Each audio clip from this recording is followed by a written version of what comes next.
SMID Music present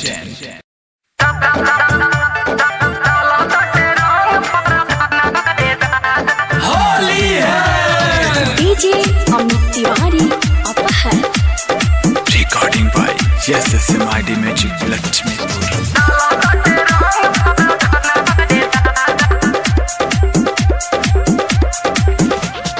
फागुने में हमार नसल जवानी तोहरा से सखी साच कहतानी।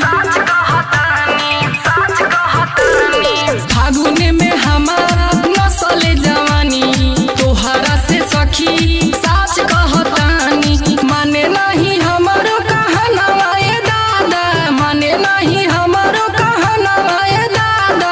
डाला तटे रंग पर धनवा ये दादा, डाला तटे रंग पर धनवा ये दादा, डाला तटे रंग पर धनवा ये दादा। डीजे अमित तिवारी अपहर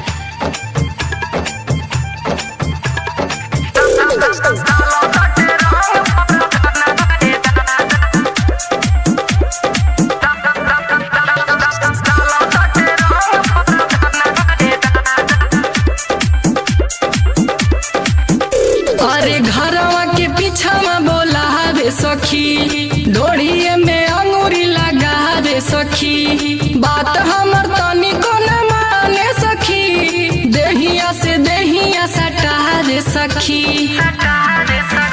अरे घरवा के पीछा में बोला रे सखी, डोरिये में अंगूरी लगा रे सखी।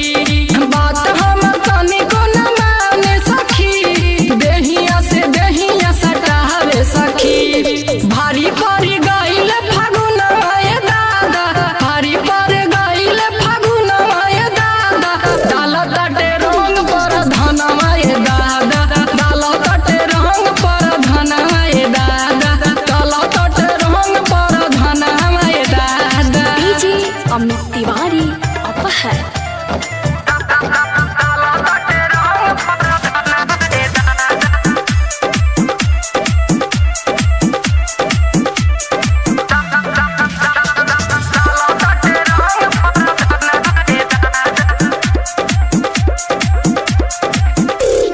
दिया गोपाल न माने सखी, सूरज दरा दिया न जाने सखी। शिवम तो बाहर कमाल सखी, संतोष उनका के जाने सखी।